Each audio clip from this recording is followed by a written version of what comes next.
अनजाने में हेलीकॉप्टर को नीचे मतलब जमीन से या पहाड़ जैसी किसी रुकावट से टकरा दिया। एसडीआरएफ वो पहुंचे, लेकिन जब तक वो पहुंचे सब कुछ खत्म हो चुका था। आग इतनी तेजी से 15 जून 2025 सुबह का वक्त, आर्यन एविएशन का वो बेल 407 हेलीकॉप्टर जी, जो केदारनाथ से गुप्तकाशी वापस आ रहा था और रास्ते में ही ये भयानक हादसा हो गया। हमारे पास जो जानकारी है उसमें तथ्य तो हैं ही, लेकिन वो मानवीय पहलू भी है जो अक्सर ऐसी खबरों में पीछे रह जाता है। सुबह का वक्त था, करीब 5:19। जी, लगभग 5:19 और हेलीकॉप्टर में कुल 7 लोग थे, पायलट को मिलाकर। 7 लोग, जिनमें 5 तो यात्री थे और सुना है एक बच्ची भी थी उनमें। हाँ, एक 10 साल की बच्ची भी थी। यात्रियों के अलावा एक वेटर भी थे उसमें। और पायलट कैप्टन राजवीर सिंह चौहान, उम्र सिर्फ 37 साल। और जो शुरुआती रिपोर्ट्स आ रही हैं वो इशारा कर रही हैं कंट्रोल्ड फ्लाइट इनटू टेरेन की तरफ, CFIT जिसे कहते हैं। बिल्कुल, CFIT। मतलब ऐसा नहीं कि हेलीकॉप्टर में कोई तकनीकी गड़बड़ी हुई हो। अच्छा, तो फिर मतलब ये कि शायद पायलट ने खराब मौसम की वजह से या शायद ठीक से देख न पाने के कारण अनजाने में हेलीकॉप्टर को नीचे मतलब जमीन से या पहाड़ जैसी किसी रुकावट से टकरा दिया। ओह, और मौसम कैसा था उस वक्त? बहुत खराब। घटना हुई गौरीकुंड वन क्षेत्र के पास। घना कोहरा था, बारिश भी हो रही थी। ऐसे मौसम में तो उड़ान भरना ही खतरनाक होता है पहाड़ों में। बिल्कुल। और फिर हेलीकॉप्टर एक गहरी घाटी में गिरा और गिरते ही उसमें आग लग गई। और बचाव दल, NDRF, SDRF वो पहुंचे, लेकिन जब तक वो पहुंचे सब कुछ खत्म हो चुका था। आग इतनी तेजी से फैली। ये जानना भी जरूरी है कि पायलट कौन थे। कैप्टन राजवीर सिंह चौहान सेना के पूर्व अधिकारी थे। जी हाँ, पूर्व सेना अधिकारी।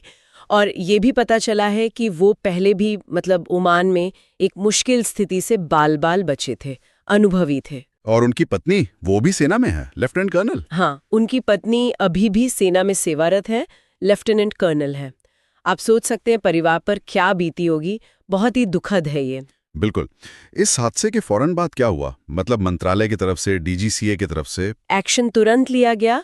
नागरिक उड्डयन मंत्रालय और DGCA दोनों ने जांच के आदेश दे दिए और आर्यन एविएशन का जो 4 धाम ऑपरेशन था उसे तुरंत सस्पेंड कर दिया गया, रोक दिया गया। सिर्फ ऑपरेशन रोका या और भी कुछ हुआ? नहीं, और भी कदम उठाए गए। 2 पायलटों के लाइसेंस सस्पेंड किए गए और सिर्फ आर्यन एविएशन ही नहीं बल्कि 4 धाम रूट पर जितनी भी हेलीकॉप्टर सेवाएं थी सबको 2 दिनों के लिए रोक दिया गया। ये भी सुनने में आया है कि ये इस मौसम का 5वां हेलीकॉप्टर हादसा था। 5वां?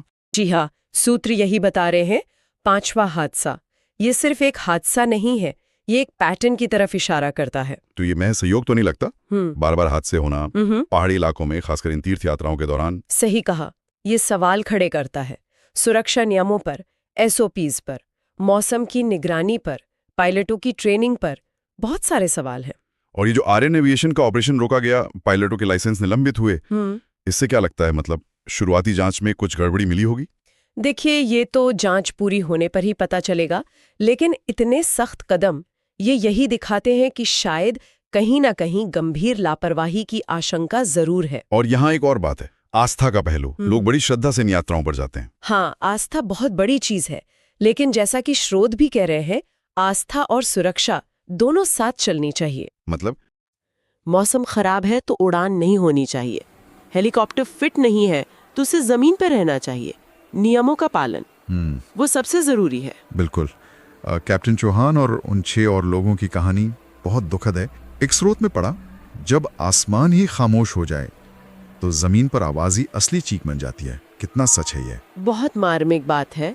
ये हादसा साफ तौर पर दिखाता है कि पहाड़ी इलाकों में मौसम पर निर्भर यात्राएं कितनी जोखिम भरी हो सकती हैं, और ये भी कि आस्था के नाम पर सुरक्षा से समझौता नहीं किया जा सकता। हमें ये सोचना होगा कि हम इन मुश्किल जगहों को आसान बनाने के चक्कर में कहीं सुरक्षा को ताक पर तो नहीं रख रहे हैं। यही सबसे बड़ा सवाल है। तकनीक जरूरी है, सुविधा जरूरी है, लेकिन किस कीमत पर? बिल्कुल। तो सोचने वाली बात यही है कि इन दुर्गम तीर्थ स्थलों तक पहुंचना आसान तो हो, लेकिन यात्रियों की सुरक्षा, उसका क्या? प्रकृति की अपनी चुनौतियां हैं। इन दोनों के बीच सही संतुलन कैसे बने, ये एक बड़ा सवाल है जिस पर शायद हम सबको सोचने की जरूरत है।